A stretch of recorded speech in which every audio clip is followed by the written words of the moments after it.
안녕하세요, 여러분.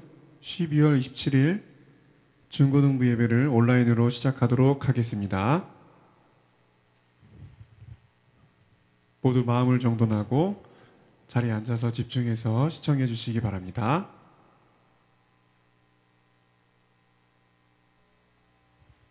먼저 우리 야곱의 축복 찬양하면서 시작하도록 하겠습니다.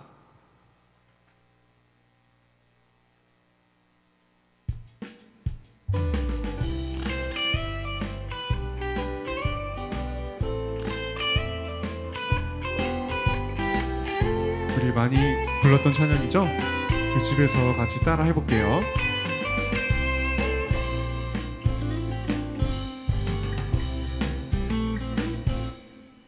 너는 담장 너머로 뻗은 나무 가지에 푸른 열매처럼 하나님의 귀한 축복이 삶에 가득히 넘쳐날 거야. 너는 어떤 시련이 와도 능히 이겨내 강한 팔이 있어. 전능하신 하나님께서 너와 언제나 함께 하시니 너는 하나님의 사랑, 아름다운 하나님의 사랑. 나는 널 위해 기도하며 내 길을 축복할 거야.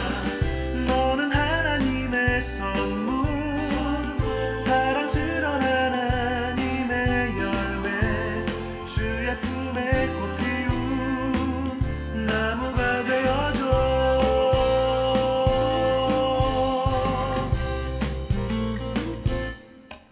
너는 담장 너머로 뻗은 나무 가지에 푸른 열매처럼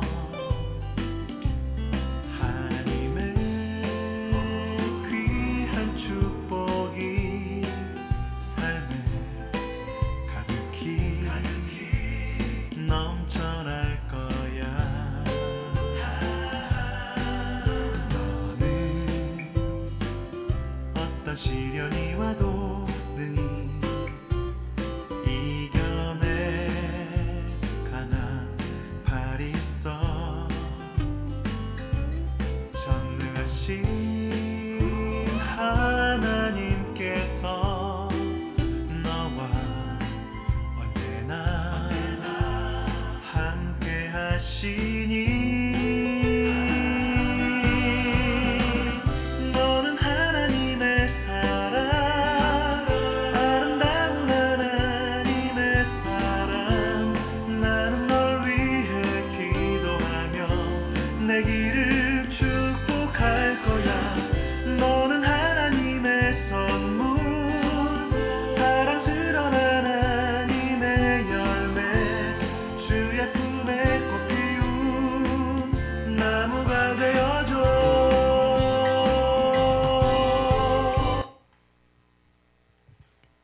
네, 우리 가사처럼 하나님께서 여러분과 항상 함께 하시며 축복하실 것이라고 믿겠습니다.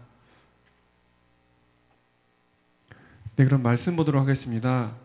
오늘 볼 말씀은 올해만 그냥 두소서라는 말씀입니다.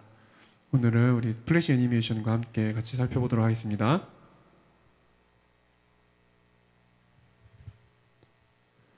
누가복음 13장 8절에서 9절 말씀입니다.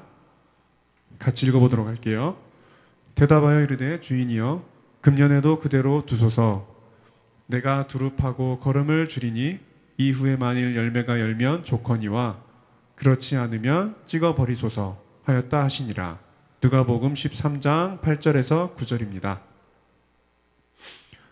이 말씀 속에 오늘의 깜짝 퀴즈가 있습니다. 말씀 집중해서 잘 들어주시고요. 또 잘 모르겠으면 한 번 더 들어보면 되니까요. 퀴즈 잘 풀고 정답 보내주기 바랍니다. 오늘의 말씀 같이 보도록 하겠습니다. 총독 빌라도가 제사를 드리려고 온 갈릴리 사람들을 재물과 함께 죽인 사건이 있었다는 말을 전해들은 예수님께서 그 사건이 가진 의미에 대하여 사람들에게 말씀해 주셨습니다.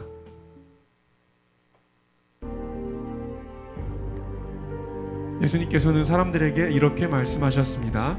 너희는 이 갈릴리 사람들이 이런 고난을 당했다고 해서 다른 갈릴리 사람들보다 더 큰 죄인이라고 생각하느냐? 그렇지 않다.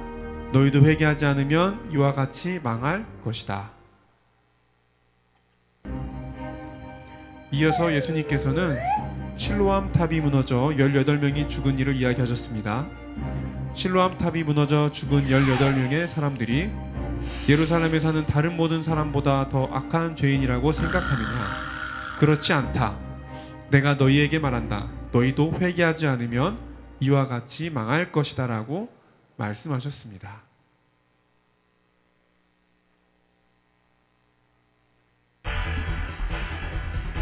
유대인들은 고난을 받거나 죽는 사람은 죄를 많이 지었기 때문이라는 생각을 갖고 있었습니다. 하지만 예수님께서는 그들이 특별히 죄가 더 많아서 죽은 것이 아니라고 말씀하시면서 누구든지 하나님 앞에서 회개하여야 하는 사람임을 가르쳐 주신 것입니다.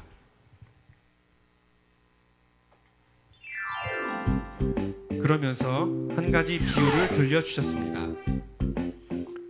어떤 사람이 자기 포도원에 무화과나무를 심었습니다.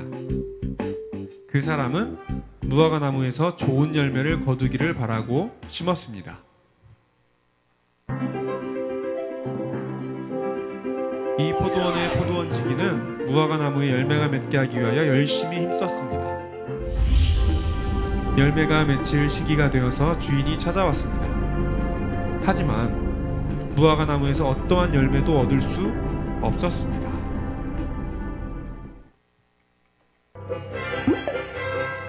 포도원지기는 다시 1년 동안 열심히 무화과나무를 열심히 가꾸었습니다. 두 번째 해에는 이 무화과나무에 열매가 맺혔을까요? 하지만 그 해에도 주인은 열매를 얻을 수가 없었습니다.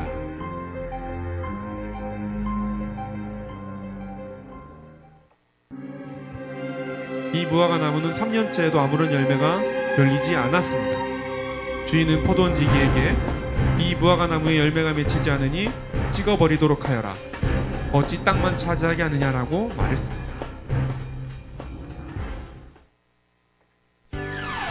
이 말을 들은 포도원지기는 주인에게 간절한 마음으로 부탁했습니다. 주인님, 올해만 더 놔두게 해주십시오.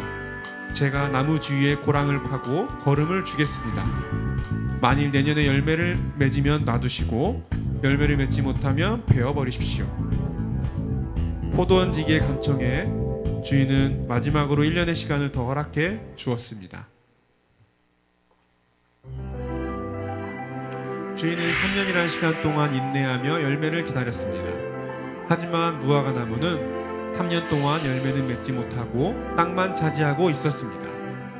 만약 새롭게 주어진 1년의 기회 동안 열매 맺지 못한다면 배임을 당하고 말 것입니다.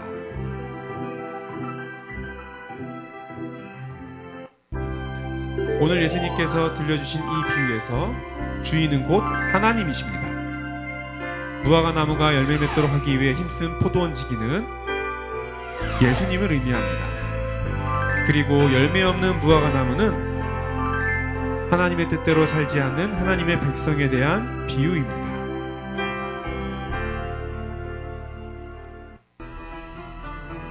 예수님 당시의 이스라엘 백성들은 하나님께서 기뻐하시는 삶을 살지 않았습니다.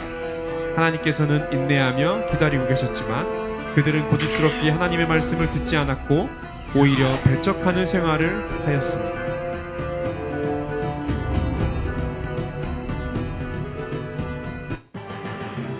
그래서 예수님께서는 그들에게 악한 행실을 버리고 선한 열매를 맺으라고 말씀하신 것입니다. 회개하지 않으면 무화과나무가 배임과 같이 하나님께 버림받을 것이라는 무서운 경고를 주신 것입니다.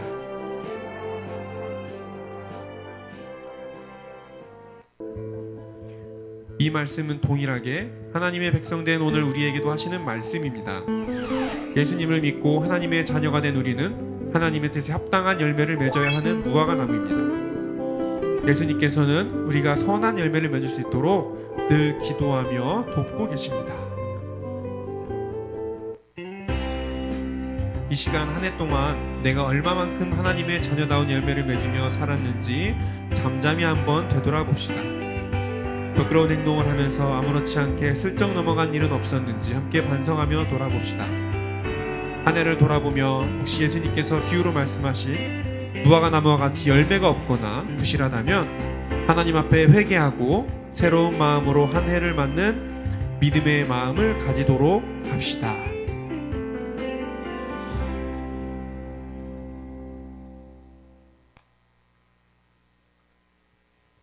네, 오늘 말씀 같이 살펴봤습니다. 이 비유에 있는 무화과 나무처럼 우리가 지난 한 해 동안에 정말 하나님 앞에 많은 죄를 짓지 않았나 반성할 수 있는 시간이었고요. 우리 얼마 남지 않았습니다. 2021년을 기대하면서 우리 2020년에 했던 그러한 과오를 다시 범하지 않고 새로운 마음가짐으로 또 새로운 것들로 준비하는 2021년 되면 좋겠습니다.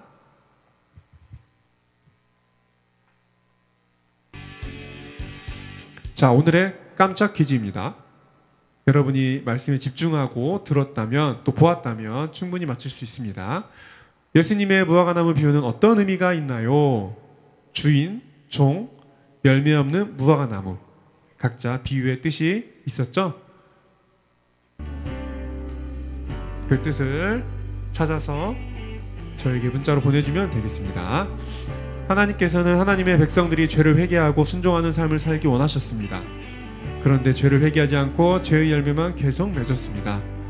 바로 이러한 것이 우리의 모습이 아닌지 돌아보게 됩니다. 저 또한 마찬가지고요. 여러분 또한 우리의 죄를 돌아보면서 회개하고 반성하는 그러한 또 시간을 가졌으면 좋겠습니다.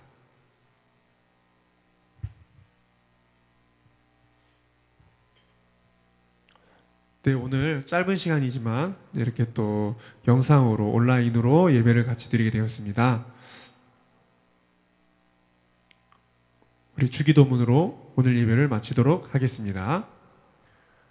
하늘에 계신 우리 아버지, 아버지의 이름을 거룩하게 하시며 아버지의 나라가 오게 하시며 아버지의 뜻이 하늘에서와 같이 땅에서도 이루어지게 하소서. 오늘 우리에게 일용할 양식을 주시고 우리가 우리에게 잘못한 사람을 용서하여 준 것 같이 우리 죄를 용서하여 주시고 우리를 시험에 빠지지 않게 하시고 악에서 구하소서. 나라와 권능과 영광이 영원히 아버지의 것입니다. 아멘. 네, 고생하셨습니다. 당분간 저희가 이렇게 영상으로 예배를 드려야 될 것 같아요. 그래서 오늘과 또 다음 주까지는 영상으로 이렇게 선생님들께서 만들어서 올려주실 것입니다. 여러분 꼭 시간 날 때 영상 시청해 주시고요. 또 예배 우리가 비록 교회에서 나오진 못하지만 그럼 가정에서 또 여러분의 각자 있는 환경에서 꼭 같이 예배를 드렸으면 좋겠습니다. 감사합니다.